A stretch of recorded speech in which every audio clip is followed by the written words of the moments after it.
नमस्कार, welcome to our channel. आज अपनी हीलिंग क्रिस्टल की सीरीज़ को आगे बढ़ाएंगे और बात करेंगे कि कौन से ऐसे क्रिस्टल्स हैं जो हमें हीलिंग यानी कि कुछ बीमारियों की हीलिंग में हेल्प करते हैं। क्रिस्टल्स हमें पता होते हैं पर हमें ये नहीं पता होता कि ये हमें इन प्रॉब्लम से भी, इन बीमारियों से लड़ने में भी हेल्प कर सकते हैं। तो कुछ ऐसे क्रिस्टल्स जो कि किसी को भी अगर हाई बीपी रहता हो, लो बीपी रहता हो या फिर उसका बीपी हाई और लो दोनों ही रहता हो, कभी हाई हो जाता है कभी लो हो जाता है, जो कि आजकल एक कॉमन प्रॉब्लम है कि बीपी जो है, ब्लड प्रेशर जो है, सभी को चाहे वो लो हो चाहे हाई हो देखने को बहुत ज़्यादा मिल रहा है। क्योंकि इतनी सारी स्ट्रेसफुल लाइफ जो है, सबको इतनी टेंशन्स जो हैं, उसमें बीपी की प्रॉब्लम एक आम प्रॉब्लम बन जाती है।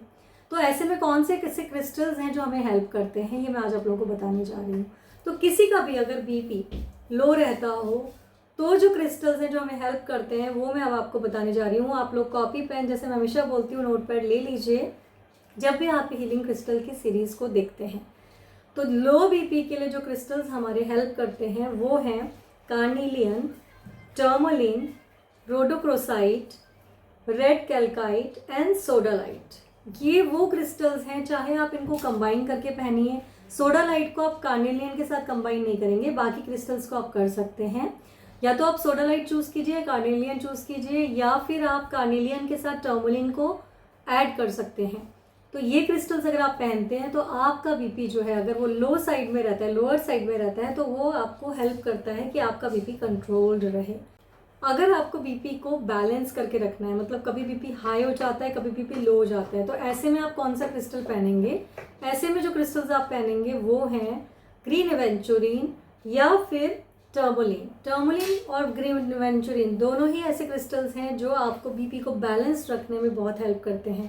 चाहे तो आप इनके पाम स्टोन्स ले सकते हैं, जैसे मैंने पहले ही बताया है कि पाम स्टोन से भी आप हीलिंग कर सकते हैं। उनको आप टेप कर सकते हैं 1 से 2 घंटे के लिए। उस एरिया पे जो मैं आपको बताती हूँ, उस चक्र पे अगर आप इसको टेप करते हैं तो आपका बीपी जो है वो, ये जो इससे बताया मैंने, लो के लिए और बैलेंस करने के लिए, जो जो क्रिस्टल बताए इनके आप पाम स्टोन्स भी ले सकते हैं, इनके आप ब्रेसलेट भी पहन सकते हैं।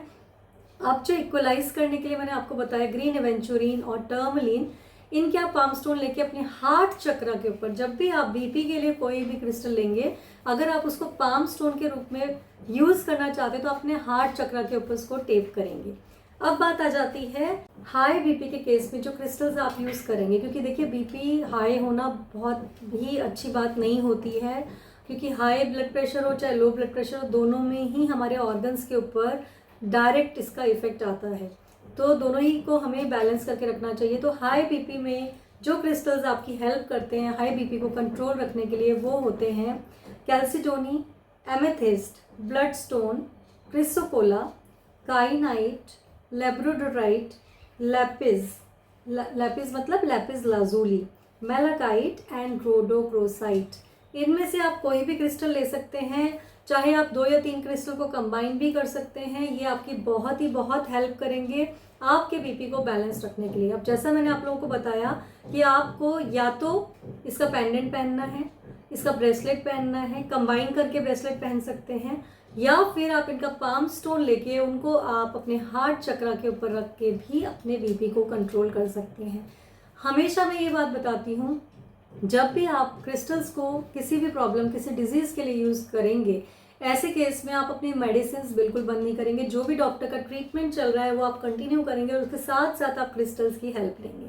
और ये जो क्रिस्टल्स हैं, इनको रख रखाव जो होता है, इनको टेक केयर करना जो होता है, बहुत ही ईजी होता है, पर ज़रूर आपको क्रिस्टल्स को टाइम टू टाइम चार्ज और क्लेंस करना चाहिए। तरीके मैंने सारे इसके ऊपर वीडियो बनाए हुए हैं कि किन किन तरीकों से आप चार्ज एंड क्लेंस कर सकते हैं, आप वो जाके प्लेलिस्ट में देख सकते हैं। फिर भी एक छोटी सी चीज़ बता देती हूँ, कभी भी आपको अपने क्रिस्टल को चार्ज या क्लेंस करना है तो आप फुल मून, जो कि इस महीने में एक बार आती है, पूर्णिमा के दिन, अपने क्रिस्टल्स को एक ग्लास बोल में रख कर पूर्णिमा की रोशनी में बाहर रख दीजिए, अपनी बालकनी में या गार्डन में, और सुबह उठा लीजिए। आप पहन सकते हैं। पहनने से पहले अपने क्रिस्टल को लेफ्ट हैंड में रखेंगे, राइट हैंड से कवर करेंगे, और जो भी इंटेंशन से आप वो क्रिस्टल पहन रहे हैं उसको आप ध्यान करेंगे। चाहे तो एक डिवाइन लाइट आपके क्रिस्टल के ऊपर आ रही है, ऐसा आप इमेजिन कर सकते हैं, और उस क्रिस्टल को पहन लीजिए। क्योंकि जब जब आप अपने क्रिस्टल को पहनते हैं, उसको टेप करते हैं, चाहे पाम स्टोन जो है उसको टेप करते हैं, तो वो आपके बॉडी की नेगेटिविटी को भी एब्जॉर्ब करता है, वह आपके आसपास की नेगेटिविटी को भी एब्जॉर्ब करता है। इसलिए हम क्रिस्टल को क्लेंज और चार्ज ज़रूर करते हैं। तो क्रिस्टल को एक होता है ना आर्टिफिशियल ज्वेलरी की तरह मत यूज़ कीजिए, हमेशा उनको टाइम टू टाइम क्लेंज और चार्ज करते रहिए, तो बहुत ही अच्छा बेनिफिट आप देखेंगे। क्रिस्टल हमेशा ओरिजिनल यूज़ करेंगे तो ही आपको उनका बेनिफिट देखने को मिलेगा। आप हमारी साइट से इनमें से जो भी मैंने क्रिस्टल बनाया, मोस्ट ऑफ द क्रिस्टल हमारी साइट पे अवेलेबल है, वहाँ से ऑर्डर कर सकते हैं। हम कोई भी सर्टिफिकेट क्रिस्टल के साथ प्रोवाइड नहीं करते हैं, बिकॉज क्रिस्टल की ऑथेंटिसिटी किसी भी सर्टिफिकेट से नहीं जांची जा सकती है। क्रिस्टल ओरिजिनल है कि नहीं उसके इफेक्ट से पता चलता है। आप किसी भी, मैं हमेशा बोलती हूँ, किसी ट्रस्टेड जगह से ही क्रिस्टल खरीदिए, ना कि सर्टिफिकेट की ऑथेंटिसिटी देखकर कहीं से भी क्रिस्टल ले लें। तो यही मेरा वो है, जब भी आप वास्तुनिधि से कोई भी क्रिस्टल लेते हैं तो आपको हमेशा एक ओरिजिनल 100% ओरिजिनल क्रिस्टल ही मिलता है, जिसको हम चार्ज करके भी बेचते हैं, पर्सनलाइज चार्ज करके बेचते हैं आपके नाम से। तो वीडियो पसंद आए तो लाइक कीजिएगा, चैनल को सब्सक्राइब कीजिएगा। नेक्स्ट वीडियो में फिर से मिलेंगे एक नई इशू को, एक नई प्रॉब्लम को लेकर अपनी हेल्थ सीरीज में। नमस्कार।